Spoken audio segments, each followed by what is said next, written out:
찌개 냄비 불을 끄다가 손이 멈췄습니다. 방금 전화를 끊었거든요. 아들이었습니다. 회사 일이 힘들다고, 팀장이 자기만 못살게 군다고 목소리에 지친 기색이 가득했습니다. 저는 그 말을 듣자마자 뭐라도 해주고 싶어서 이렇게 말했습니다. 예, 엄마는 그것보다 더한 세월도 버텼다. 너희 아빠 사업 망했을 때 엄마가 시장 바닥에서 하루 16시간씩 서서 일했던 거 알아? 그때 생각하면 지금은. 말이 끝나기도 전에 아들이 한숨을 푹 쉬더군요. 엄마 때는 다 그러고 살았잖아.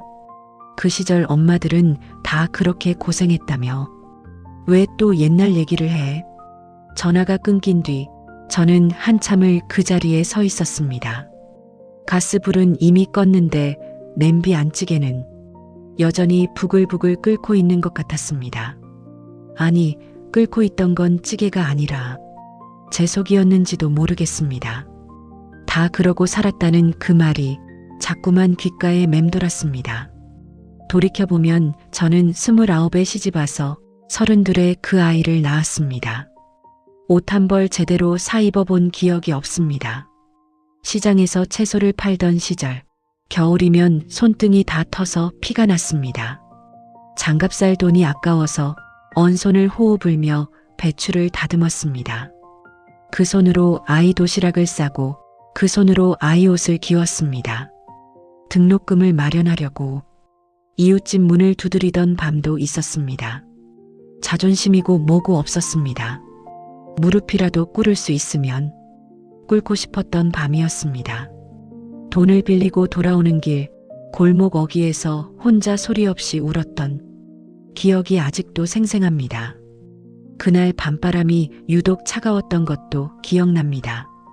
아이가 중학교에 들어가던 해에는 아이 몸이 약해서 보약을 지어 먹여야 한다는 한의사 말에 저는 제 겨울 코트를 팔았습니다. 그 코트가 시집을 때 유일하게 가져온 친정어머니가 마련해 주신 옷이었는데도 말입니다.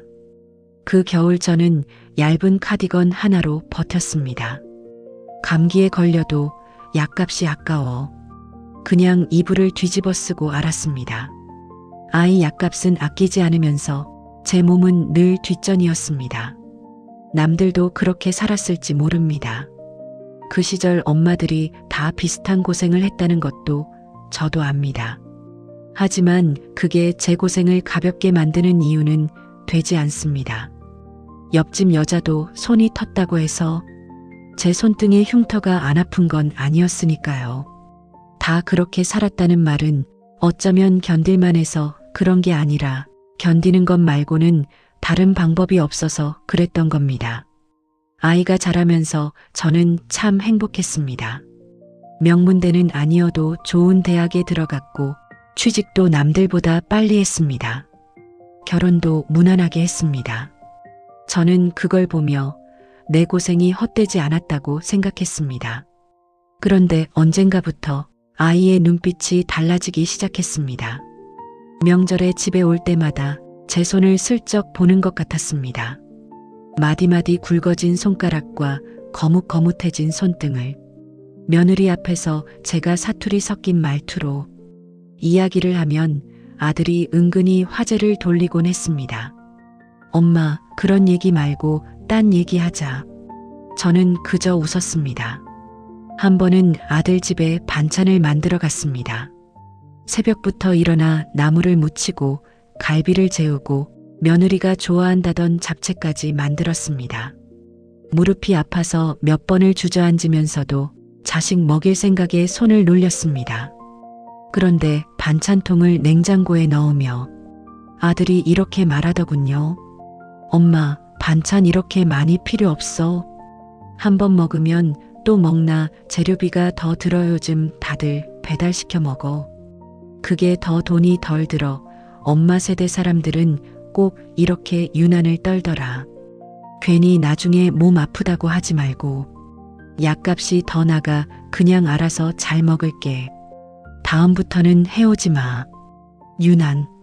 그 단어가 가슴에 콱 박혔습니다. 제가 새벽부터 일어나 무릎을 꺾어가며 만든 반찬이 자식 눈에는 유난스러운 짓이었던 겁니다. 그리고 얼마 지나지 않아 제가 몸살로 며칠을 알아누웠을 때였습니다. 아들에게 넌지시 서운한 마음을 조금 내비쳤습니다. 엄마가 우리 아들 키우니라 돈이며 시간이며 이제 좀 쉬면서 지내야 하는데 그저 지나가는 말처럼 했을 뿐인데 아들의 표정이 굳어졌습니다. 엄마, 그럼 나한테 해준 게 뭐가 그렇게 특별한 건데? 부모면 자식 키우는 거 당연한 거 아니야? 세상 모든 부모가 다 그 정도는 하고 살아. 그걸 엄마만 유별나게 희생한 것처럼. 자꾸 얘기하지 좀 마. 그 말을 듣는 순간 그동안의 시간들이 한순간에 허무하게 느껴졌습니다. 부모니까 당연히 해야 하는 일. 그 한마디가 제 인생 전부를 아주 손쉽게 규정해버렸습니다. 우리 부부는 노후를 준비하기보다 아이 공부를 시켜주고 싶어서 형편이 어려워도 무리해서라도 해줬는데 기죽이지 않고 키우려고 했던 그 시간들이 결국 내 욕심이었나 싶고 아이가 고마움을 알아주길 바랐던 것은 아니지만 그런 말을 들으니 내 인생 도대체 뭐 했나 하는 생각이 들더라고요. 제가 코트를 팔아보약을 지어 먹인 것도 언손으로 배추를 다듬은 것도 자존심을 버리고 돈을 빌리러 다닌 것도 전부 그저 당연한 도리였을 뿐 특별히 감사받을 일도 아니었던 겁니다. 저는 아무 대꾸도 하지 못했습니다. 대꾸할 말이 없어서가 아니라 목이 메어서였습니다. 방으로 들어가 문을 닫고 이불을 덮고 누워서 천장만 바라봤습니다. 당연하다는 그 말이 제가 흘린 세월의 피와 땀을 전부 지워버리는 것 같았습니다. 돌아오는 차 안에서도 저는 제 인생을 되짚어봤습니다. 29부터 66까지 자식 하나 바라보고 걸어온 그 긴 길을 제 이름 석자로 불린 적이 언제였는지 기억도 나지 않았습니다. 누구 엄마, 누구 아내로만 살아온 세월이었습니다. 그런데 그 세월의 끝에서 돌아온 말이 다 그러고 살았잖아, 당연한 거잖아였습니다. 성적표를 받아든 기분이었습니다. 평생을 바쳐 써낸 답안지의 점수가 겨우 이 정도였나 싶었습니다. 눈물도 나지 않았습니다. 눈물이 나려면 아직 억울함이 남아있어야 하는데 저는 이제 억울함보다 더 깊은 곳, 그러니까 체념이라는 자리에 도착해 있었습니다. 그러다 문득 이런 생각이 들었습니다. 왜 나는 자식이 내 희생을 알아주기를 그토록 바랐을까? 왜 그 인정을 받아야만 내 삶이 완성된다고 여겼을까? 부모 노릇이 당연한 도리라는 그 말도 어쩌면 틀린 말은 아닐지 모릅니다. 다만 당연한 도리를 다하는 과정에서 제 몸과 마음이 부서졌다는 것, 그것까지 당연한 건 아니었을 텐데 말입니다. 생각해보면 저도 제 어머니의 고생을 다 알지 못했습니다. 어머니가 저를 위해 얼마나 많은 것을 포기했는지 저는 어머니가 돌아가시고 나서야 그것도 아주 조금씩 깨닫기 시작했습니다. 그렇다면 제 자식도 언젠가는 아마도 제가 세상을 떠난 뒤에야 알게 될지도 모릅니다. 아니, 어쩌면 끝내 모를 수도 있습니다. 그것이 부모와 자식 사이에 오래된 어쩔 수 없는 간격인지도 모르겠습니다. 그날 이후로 저는 조금씩 마음을 바꾸기 시작했습니다. 더 이상 자식에게 제 고생을 이야기하지 않기로 했습니다. 알아달라고 애걸하지 않기로 했습니다. 반찬을 만들어 나르는 일도 줄였습니다. 대신 제 몸을 먼저 챙기기 시작했습니다. 아침이면 동네 공원을 걷고 오후에는 오랫동안 미뤄왔던 서예를 배우러 다닙니다. 붓을 잡을 때마다 제 이름 석자를 천천히 써봅니다. 누구 엄마가 아니라 제 이름을요. 얼마 전에는 아들에게서 다시 전화가 왔습니다. 이번에도 힘든 이야기를 하더군요. 저는 예전처럼 제 옛날 이야기를 꺼내지 않았습니다. 그저 이렇게 말했습니다. 그래, 힘들었겠구나. 밥은 챙겨 먹었니? 전화를 끊고 나니 마음이 이상하게 가벼웠습니다. 인정받지 못해도 괜찮다는 걸 그제야 조금 알 것 같았습니다. 제 삶은 자식의 평가로 완성되는 것이 아니라 제가 걸어온 그 자체로 이미 완성되어 있었다는 걸요.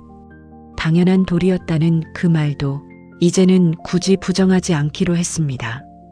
다만 그 당연함 속에서 제가 흘린 눈물만큼은 제 스스로가 기억해 주기로 했습니다. 같은 마음으로 하루하루를 버티고 계실 분들이 많을 겁니다.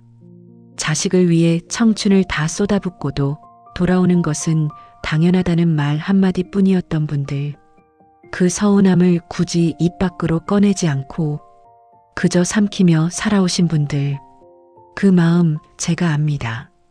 이제는 자식의 말 한마디에 무너지지 않기로 했습니다.